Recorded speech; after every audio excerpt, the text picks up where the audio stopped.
형주와 익주 땅에 있으면서 천하일통을 도모한다는 것은 현실적으로 불가능했다고 봐요. 그러니까 별 얘기 아니었던 것 같아요. 별 얘기도 생각해보면. 아니고 생각해보면 결국 남은 땅 가지자 이 얘기한 거 아니에요? 어쩔 수밖에 없는 촉 지방을 가져가는 걸 삼분지계라고 말을 붙이고 아, 제빠시구나. 저는 제갈량 빠입니다. 세력도움도 어떻게 위로 올라가지고 할 수도 없고 너 주제를 알아라 약간 이런 느낌 아닌가? 그게 뭐 굉장히 안목은 아닌 것 같은데 얘기 들어보니까 지금. 제갈량이 한 역할은 아무것도 없어요. 제갈량 진짜 엉망진창이네요. 어떻게 생각하세요? 갑자기 제갈량이 희대 사기꾼이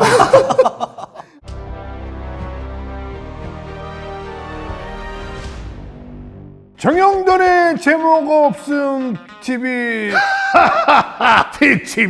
티치미. 자, 오늘의 선생님은 우리 삼국지의 달인이십니다. 우리 이성우 선생님 반갑습니다. 반갑습니다. 반갑습니다. 네. 사실 조급하고 서두르고 공격적으로 이 관도대전을 주도한 사람은 원소예요. 그런데 그때 조조의 진영에 관우가 있었던 거죠. 아하, 아까 원수한테 갔다며. 이제 유비장비가 도망쳐서 갔고 관우는 합의성에서 생포됐던 거죠. 아직 있었구나. 그래서 원소 장군들을 죽이지 않나요, 관우가? 소설에서는 관우가 조조 진영에 투항하면서 세 가지 조건을 걸었다고 그러죠. 오. 나는 조조에게 항복한 게 아니라 황제에게 항복한 것이다. 아, 협천자니까. 그리고 나는 형님인 유비의 있는 곳을 알게 되면 기꺼이 나는 돌아갈 것이다. 그리고 세 번째는 두 형수인 유비의 두 부인을 작을 내리며 극진하게 대우해달라. 이 세 가지 조건을 걸었는데 대인배인 조조가 다 들어줬어.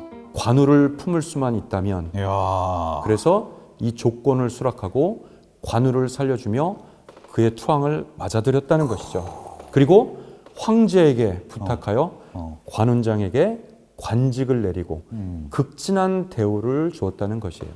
나간중은 왜 이렇게 관우를 빨았을까요? 나관중이라는 사람은 원나라 말기에서 명나라 초기 때 전통적인 사대부였고 몽골족이 지배했던 원나라 말기의 과거 시험에 계속 응시했던 사람인데요. 운명적으로 과거급제하지 못하면서 시간을 보내는데 나관중의 평소의 취미는 저작거리 시장에 가서 삼국지의 연극을 좋아했다는 거예요. 그러면서 그 삼국지 이야기에 흥미를 갖고 심취하며 나중에는 본인이 수많은 이야기들을 가필하면서 아주 매력적인 판타지를 가미하고 수많은 군웅들을 등장하면서 삼국지연이 통속 삼국지연이라는 소설을 집필하게 됐어요.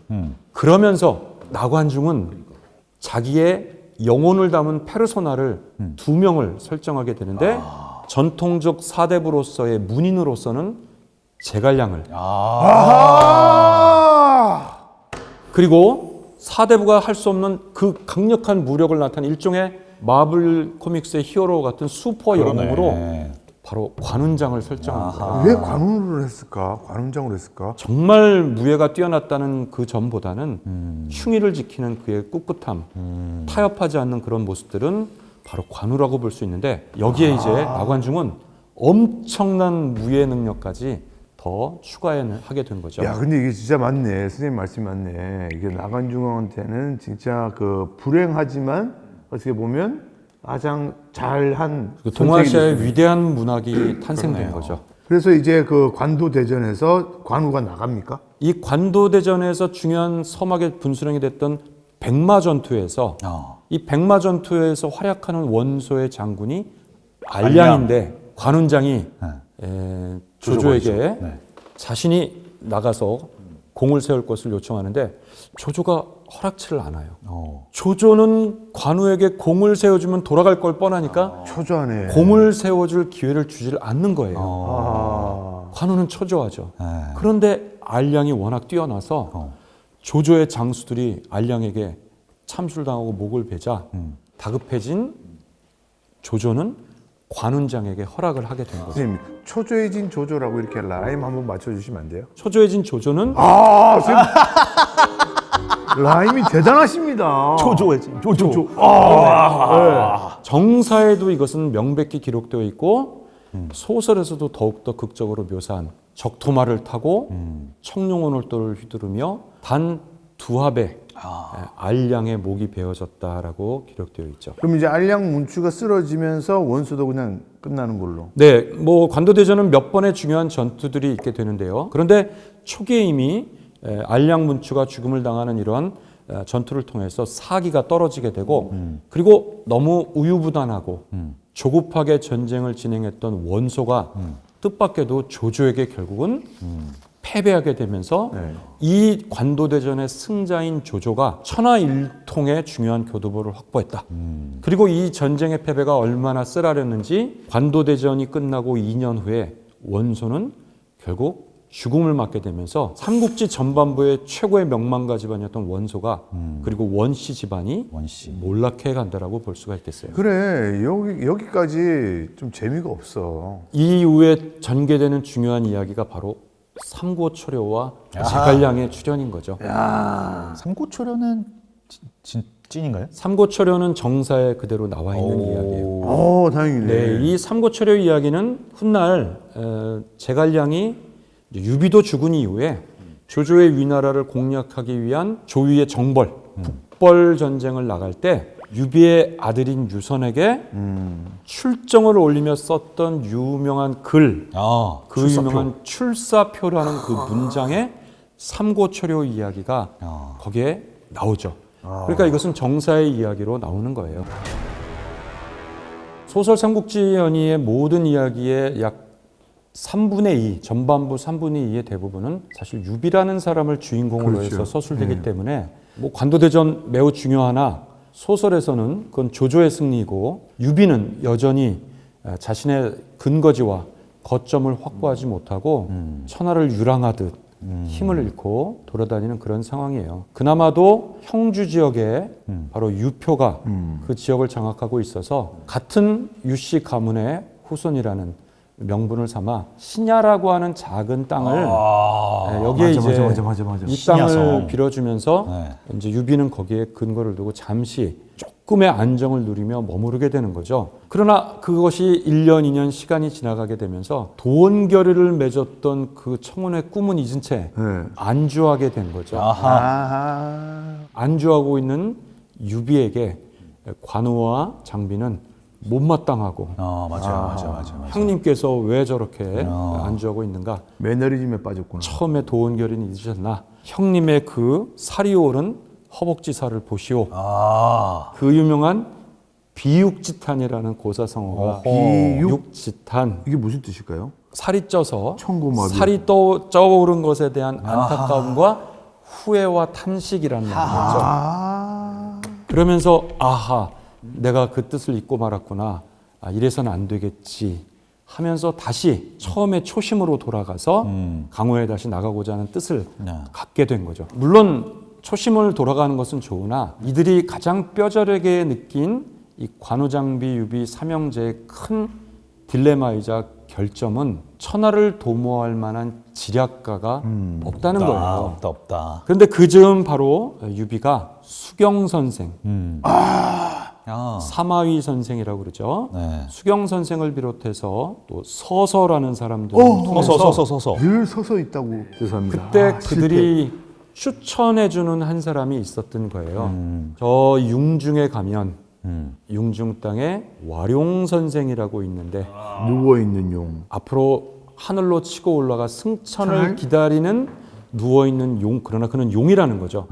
천하의 와룡 선생과 봉추 선생 중에 한 사람만 얻어도 천하를 얻을 것이다. 방통. 여기서 말하는 와룡 선생은 바로 중국 역사상 가장 뛰어난 인물 중에 하나인 바로 제갈량. 제갈공명 선생이고 그 봉추라는 선생은 바로 방통을 말하는 거겠죠. 두 사람이 또 동문수학했던 친구 관계이기도 하고요. 누구한테 배운 건가요? 다 수경 선생 문화에서 같이 배웠던 사람들이죠. 그래서 유비는 바로 와룡 선생 제갈량을 그를 모시고 싶어서 그 융중의 땅을 찾아가게 되는 거죠. 정사에는 3번 찾아갔다고 그러는데 소설에서는 이거를 조금 더 디테일하게 처음 찾아갔을 때는 부재 중이시고 두 번째 찾아갔을 때는 잠자고 있다고. 주무시고 계시고 그럼에도 불구하고 세 번째 찾아가서 근데 갈 때마다 관우와 장비는 불만이었던 거죠. 한참 어린 놈이. 그렇죠. 한참 어린 당시 20대 젊은이에 해당되는 그 젊은 사람이 뭐라고 우리가 그때 그럼 이토록- 유비는 몇 살이었어요? 유비는 40대 중반을 넘어서는 아, 거죠. 이거 뭐 아들뻘인데 이놈의 새끼가. 근데 드디어 세 번째 찾아가서 어. 드디어 제갈량 선생을 만나게 되고 혹시 여러분들이 제갈량이었다면 그 유비를 주군으로 모실까요? 융중 땅에서 농사를 짓고 있었다라는 이 제갈량 선생은 그 융중의 시골 안에서도 천하 대세를 읽는 안목을 가졌던 사람인데 제가 제갈량이었다면 전 조조 쪽에 갈 것 갔을 같아요. 것 같아요. 아무래도 조조 쪽으로 가야 공천도 좀 받고. 그렇죠. 가장 현실적으로 네. 조조가 천하를 일통할 그런 능력 있는 자이고 네. 그를 주군으로 모셨을 것 같은데 소설에서는 어떻게 해서 제갈량이 유비를 주군으로 모셨을까? 소설에서는 유비가 눈물을 흘리며 읍소했다라고 그래요. 그러면서 그 정성에 감복했다라고 하는데 거기서 제갈량이 들려준 놀라운 이야기는 이미 천하의 가장 중요한 화북당은 조조가 차지했고 풍요롭고 비옥한 저 장강 하류역의 강동 땅은 손권이 이미 차지하고 있으니 천하 일통은 고사하고 오히려 우리에게 유리한 또 하나의 땅을 차지해서 현상 유지를 도모하는 바로 천하 삼분지계를 제안하게 됐던 거예요. 그것이 오히려 현실적이라는 거죠. 천하 통일을 얘기한 게 아니라 천하 삼분으로 현상 유지하는 게 우선적으로 필요하다. 그러기 위해서는 우리에게 필요한 거점을 확보하는 땅이 필요하다는 거죠. 이 이야기에 감탄하게 되면서 유비는 제갈량 선생을 모시게 되면서 그가 얼마나 기뻤는지 내가 제갈량 선생을 만난 것은 물고기와 물이 만난 격이로다. 수어지교라는 이 고사성어를 여기서 사용했다는 거예요. 그 진짜 얘기한 것처럼 그 당시에 조조가 윗 지역을 다 차지하고 있었고 네. 송건도 이 강동을 다 차지하고 있었는데 결국 남는 땅 가지자 이 얘기한 거 아니에요? 큰 얘기 아닌가? 먹을 수 있는 땅이 여기밖에 없으니까. 그럼 세력도 없는데 어떻게 위로 올라가서 뭐, 갈 수도 없고 너 주제를 알아라 약간 이런 느낌 아닌가? 그게 뭐 굉장히 안목은 아닌 것 같은데 얘기 들어보니까 선생님. 아 그런가요? 왜냐면 강동 못 치지. 못 치지. 조조 못 치지. 못 치지, 못 치지. 여기 뭐 그나마 유표가 있으니까 약간 여기 있는 야만족들. 거라도 지키자. 뭐 이런 거 크게 어. 어떻게 생각하세요? 아니 못 치잖아 지금 조조를. 만약에 정말 무모한 사람이었다면 어. 주군으로 모시며 손권을 공략하거나 그 다음에 조조를 공략할 그런 방법을 제안했을지도 몰라요. 지극히 현실적인 방식을 제안한 거죠. 근데 저는 개인적으로는 소설은 네. 제갈량 선생을 얻음으로 인해 함께 천하일통을 도모했다라고 하지만 솔직히 말해서 이 형주와 익주 땅에 있으면서 천하일통을 도모한다는 것은 현실적으로 불가능했다고 봐요. 그러니까 별 얘기 아니었던 것 같아요. 별 얘기도 생각해보면. 아니고 생각해 보면 이미 이 북쪽과 동쪽을 다 차지하고 있으면 이미 그때 조조와 성권 옆에는 뛰어난 저기 지략가들이 뭐 넘쳐고 있었잖아요. 그러니까 이미 가봐야 내가 입지도 없고. 그냥 뻔한 얘기 아닙니까? 지금 생각해보면 좋은 지적인데요? 그런데- 지금 약간 당황하신 것 같아요. 이런 생각은- 시각은 처음이죠. 너무 당연하게 생각하니까. 근데 보통 이 천하삼분지계를 제안한 것을 지극히 현실적이고 놀라운 발상의 전환이라고 또 많이 또 얘기를 하죠. 뭐 아무것도 할 수 없으니까 지금. 제갈량을 삼고초려로 얻은 이후에 마치 이제 유비는 날개를 다른 듯 달리는 말에 날개를 다른 듯 이제 천하 도모를 하게 되고 특히 이제 관도대전에서 승리한 조조의 다음에 이제 목표는 뭐겠어요? 천하일통이죠. 그렇죠. 이제 저 남쪽 이제 황하유역은 다 장악했으니 장강유역의 남쪽만 통일하게 되면 사실 천하일통을 이루고 그가 바로 새로운 왕조의 황제를 자처할 수 있는 그런 순간이 이제 임박하게 된 거예요. 아, 저 때도 한번 물어봤던 것 같은데 다른 사람한테 중원을 먹으면 뭐 그렇죠. 최고라도 이 중원이 어디였던 중원이라는 것은 어디예요? 황하의 중류 하류유역을 포함한 지역으로서 오늘날 중국의 섬서, 산서, 산동, 하남 그 지역을 아우르는 곳으로서 여기네, 여기 그렇죠? 센터네. 바로 중국의 황하 문명이 발원한 지역도 거기였던 거죠. 그래서 여기를 차지하면 바로 천하를 얻는다라고 많이 그러죠. 일단은 그러면 조조가 먹었네. 그렇죠. 조조가 이미 중요한 우선을 다 확보했다라고 볼 수 있는 거죠. 사실 조조가 천하일통을 못 이룬 게 의아스러울 정도인데 그러니까. 그 중요한 이유가 바로 이 적벽대전에서의 패배인 거죠. 그래서 조조는 이제 눈을 들어 저 남쪽을 바라보게 되면서 천하통일을 도모하게 되는데 그 남쪽에 강동 지방을 세력을 장악한 게 송권. 젊은 소년 군주 아하. 바로 손권이었던 거예요. 권희영. 이 손권이 18살에 형의 손책에 이어서 강동 지역을 장악하게 되면서 부국강병을 하면서 내실을 다지면서 준비하게 되는데 이제 20대 중반에 접어드는 208년 드디어 조조가 약 80만 대군을 동원해서 남쪽으로 진격하게 되는데 그 남쪽으로 진격할 때 처음 맞아들이는 형주 북쪽 지역을 거쳐서 이제 내려가게 되는데 결국 여기에서 유비와의 일전이 불가피하게 되고 아하. 다만 이제 유비는 자신의 휘하에 있는 많은 백성들이 있었기 때문에 그 백성들을 이끌고 장강역으로 함께 이주시키며 도망가야 되기 때문에 정말 다급한 상황이었던 거죠. 네. 그래서 그런 거를 늦추기 위해서 바로 장판파라든가 장판파? 예, 신야 전투나 장판파라든가 이런 곳에서 바로 기념비적인 전공을 세웠던 사람들이 상산 조자룡과 장비였던 거죠. 혼자서 그 다리 맞고. 정세에서는 어떻게 그려지고 있습니까? 장판에서 작은 승리를 거두고 조조의 진격을 좀 유예시킨 점, 늦춰준 점. 그거는 팩트네요. 네, 그리고 뭐 조자룡이 유비의 아이를 구출하는 그 정면은 정말 압권이죠. 그러니까 그것도 정세에 있어요? 그렇죠, 그 부분도 있죠. 그러나 아니 혼자 전투 막 그 많은 세를 가지고 네, 그러니까. 유선을 안고 왔다는 거. 소설에 좀 더 과장된 면이 있고 그 모습을 바라본 조조가 저 적진을 돕하여 혼자 단기 필마로 활약하는 저 사람은 누구인가라고 감탄에 마지 않았다는 바로 조자룡의 그 전공이 거기서 나오죠. 그것도 팩트인가요? 그 조자룡이 그 아들 유선 찾고 부인은 찾았는데 부인이 얘기 주면서 자기는 우물에 떨어지고. 던지는. 그거는 정확하지 않은 것 같아요. 정세는 안 나와요. 근데 조자룡은 어떻게 얻었지?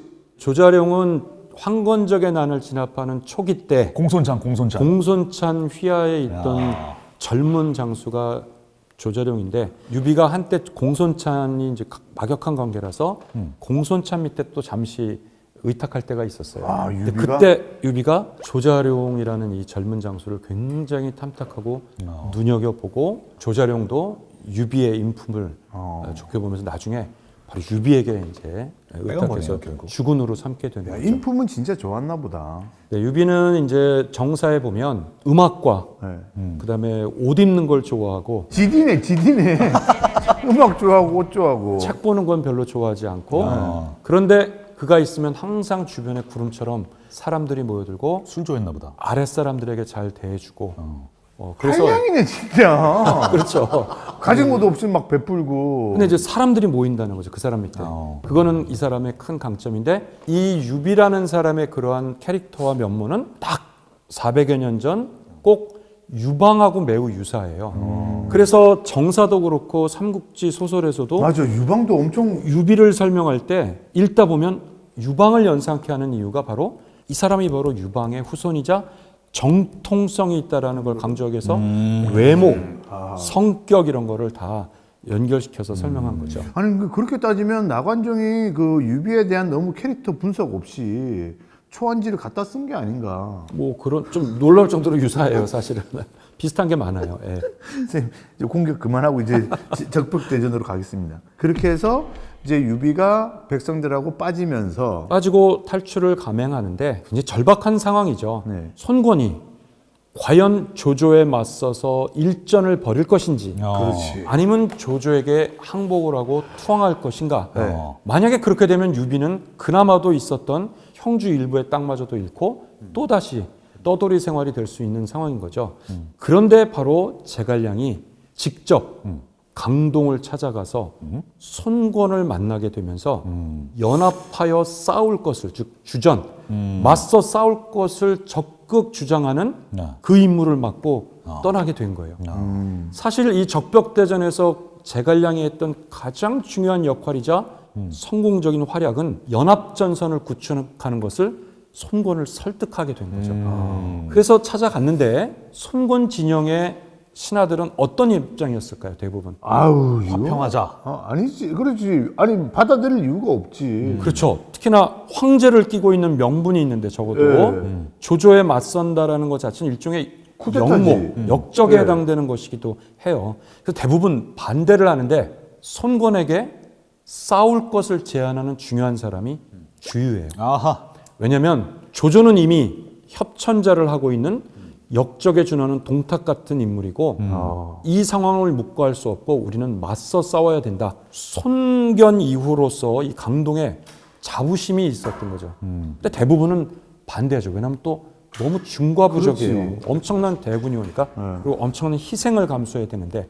그런 상황에서 제갈량이 찾아와서 막 이런 거 하잖아요. 막 이렇게 뭐 검은고나 이렇게 막 튕기면서 막 얘기하고. 네, 저는 그 뭘 보신 거예요? 오우삼 뭘 감독의 네. 적벽대전 영화를 너무 감동적으로 보고 흥미로운 장면인데 그 장면에서 보면 주유와 제갈량이 가야금을 연주하면서 막 대화- 서로의 뜻을 네. 대화를 나누죠. 사실 그런 상황은 아니었다 해도 그 장면을 그 음악 연주로 표현한 것은 감독의 굉장히 놀라운 장면이라고 생각이 되고 매력적인 장면이죠. 정사에는 어떻게 나오나요? 어떻게 그 제갈량이 이렇게 풀었나요? 제갈량이 강동의 조정을 찾아갑니다.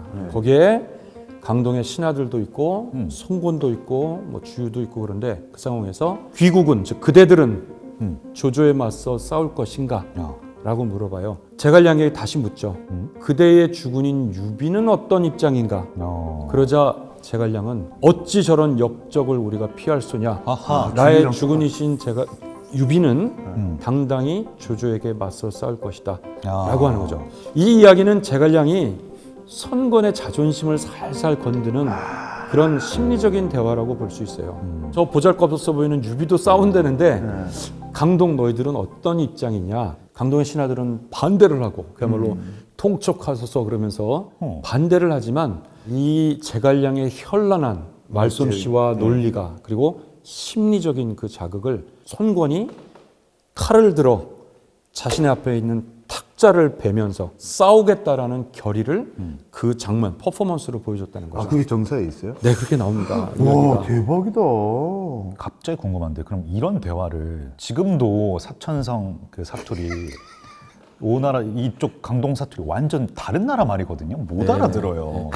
통역하는 사람들이 있어요. 아 있었어요. 이미 고대 춘추 전국 시대에도 왕과 제후들이 모이면 통역도 있는데 그거보다 또 다른 레토릭이 있어요. 아 글로 쓰면 되겠다.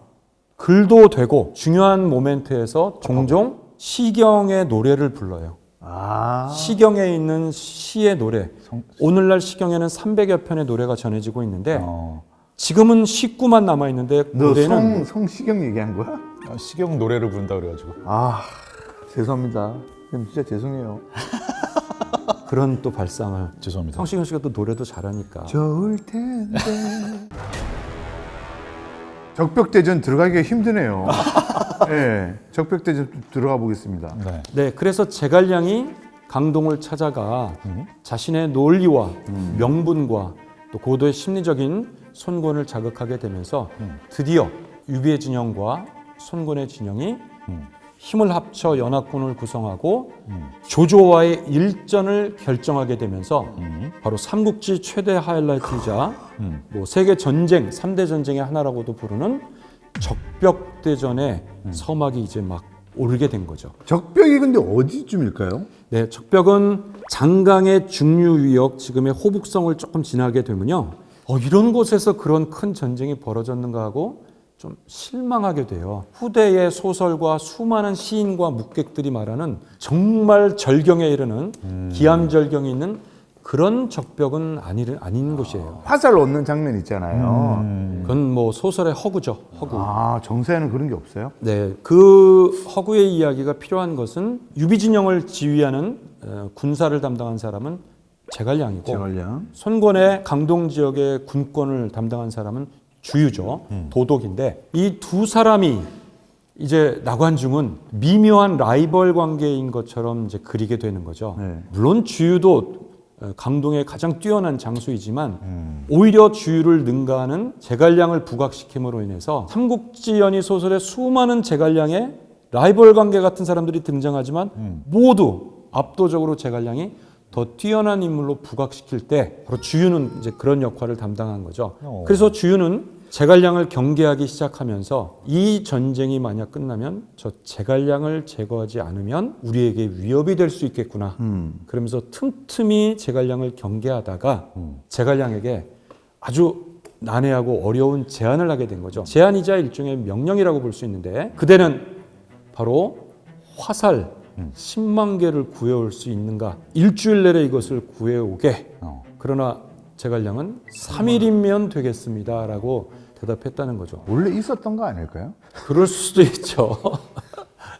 그런데 3일도 되지 않은 그 3일 그 즈음 적벽 주변에 짙은 음모와 안개가 끼게 되면서 시야가 흐려지게 되는 그날 제갈량은 한 척의 배를 띄우고 저 조조의 수군이 있는 함단이 있는 진영으로 서서히 담대하게 찾아가는 거죠. 기습 공격을 하는 듯한 소리와 북을 두드리면서 진격의 부르를 올리게 되자 당황한 조조의 진영에서 원거리에서 먼저 활을 쏘죠. 접근전 전에. 그래서 채모와 그 수군을 담당했던 그 사람들의 명령에 의해서 활을 비오듯 쏘게 됐는데 사실 그건 허수아비로 꾸몄던 가짜 작전이었던 거죠. 그래서 그 배에 꽂힌 화살을 고스란히 가지고 적벽으로 돌아오게 됐는데 그게 10만 개의 화살이었다는 거죠. 그걸 확인한 주유는 더욱더 놀라고 제갈량의 능력 그리고 제갈량을 더욱더 시기하고 반드시 저자를 제거하지 않으면 안 되겠구나. 정세도 나와요? 정사에는 나오진 않죠. 전혀 그런 내용은 없습니다. 아예 그런 적벽 대전은 나오긴 나올 거 아니에요. 적벽대전은 중요하지만 적벽대전에서 제갈량이 했던 10만 개의 화살을 구하는 것 그리고 화공작전을 제안하는 것 11개? 칠성단을 쌓아가지고 화공작전하고 칠성단을 쌓아서 동남풍의 바람의 방향을 바꾸는 가장 그 제갈량의 신출 규모의 정점이죠. 가장 과장이 심한 이 모든 것들은 허구예요. 그러면 정세에서는 어떻게 표현되고 네, 있습니까? 정사에서는 제갈량이 연합작전, 연합군을 구성하는 외교 전술을 표현한 것, 손군을 설득한 것, 이것은 사실이에요. 조조의 수군의 어마어마한 함단의 진영을 몰래 염탐한 강동의 노 장군인 황계가 황계가 바라볼 때 조조의 수군의 함단이 배의 선두와 선미 또 선두와 선미가 촘촘하게 그대로 모여 있는 것을 확인하게 돼요. 배들이 너무 밀집되게 이제 있는 모습을 보고 황계가 주유에게 도독에게 그 적의 함단의 정황을 염탐한 다음에 이거를 보고하면서 화공작전이 주유할 수 있다라는 것을 주유에게 보고하면서 둘이 합의하게 된 거죠. 사실 이 화공작전에서도 제갈량이 한 역할은 아무것도 없어요. 그럼 이거 황계가 보고 아이디어를 내서 주유가 오케이를 해서 화공 작전을 한 게 정사네요? 그렇죠.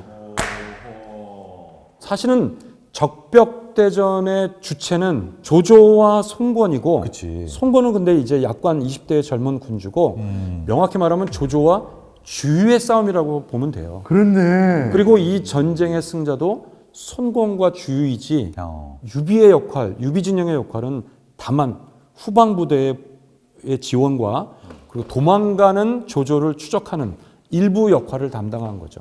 유비가 계속 뭔가 좀 얌생이 느낌이 있네요.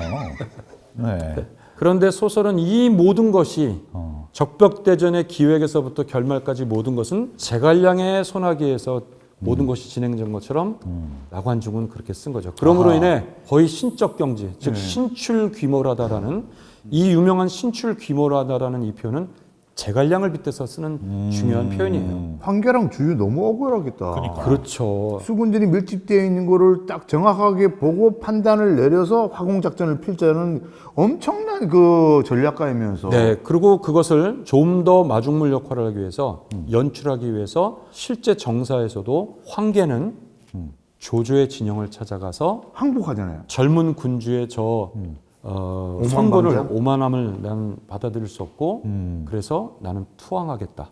전투가 벌어진 디데이에 우리는 손권의 함단을 이끌고 우리가 귀순하겠다라고 이렇게 이야기를 하는 거죠. 조조가 믿었어요? 조조는 의심이 많기 때문에 이걸 잘 믿지는 않았겠죠. 그래서 소설에서는 의심 많은 조조가 이것을 믿게끔 만드는 극적 장치가 또 필요했던 거예요. 황계가 무리한 요구를 간청을 하는데 주유와 송건이 황계의 제안을 거절하자 그럼 매 맞잖아. 황계가 송건에게 욕을 하며 그러네. 저항을 하다가 곤장을 황계가 직접 맞게 되는데 곤장을 맞는다는 건 거의 피와 살이 튀기면서 그러니까. 거의 죽음 직전에 갈 수 있는 위험한 순간이지만 그 고통을 감수하고라도 사실은 손권 진영에 와 있는 첩자들이 진짜 손권과 주유가 황계 장군과 갈등 관계에 있는 거를 보여주려는 거죠. 정세에서는 안 맞았죠? 정사에서는 그렇게 맞는 장면까지는 아니지만 조조에게 거짓으로 투하하는 것은 정사에도 나와요. 그런데 그것을 극적으로 하기 위해서 황계가 직접 곤장을 맞는 그래서 이것을 그 유명한 고육지책이라고 표현하게 된 거죠. 아하.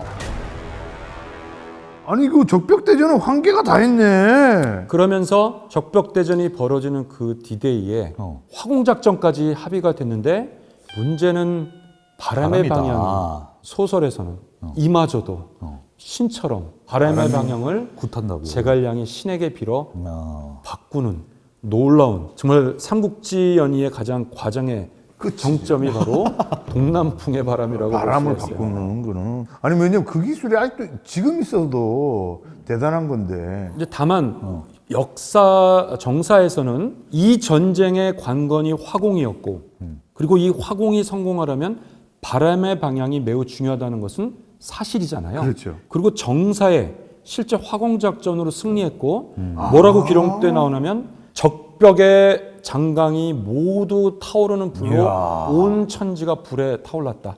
이렇게 기록이 되어 있어요. 그러니까 이제 화공 작전의 성공이에요. 그러려면 동남풍이 불었다는 것은 사실이겠죠. 근데 그것이 나관중은 제갈량이 이제 만드는 것이고 제가 볼 때는 이 정도면 황계가 그거 알았을 것 같은데. 원래 이 지역 사람들은 언제 무슨 바람 분지 그렇죠. 알았거든요. 바로 그거예요. 황계네. 당시 전쟁을 할 때는 지형과 기후와 환경, 뭐 안개나 비, 바람 그렇죠. 이 모든 요소를 고려해서 작전을 피니까 사실은 손권 진영에서 적벽대전의 디데이는 그런 점을 고려해서 정했겠죠. 근데 황계가 또 노장군이니까 제일 오래 살았을 거 아니에요, 강동에서. 그러면 안 해, 황계네. 제갈량 진짜 엉망진창이네요. 아이, 너무 줍줍했네. 엉만진창까지 이제 아니 뭐 없잖아요 지금 선생님 지금 제갈량이 원래 뭐 남아 도는 땅 그냥 그냥 그거를 잘하네. 그 선동을 잘하네요.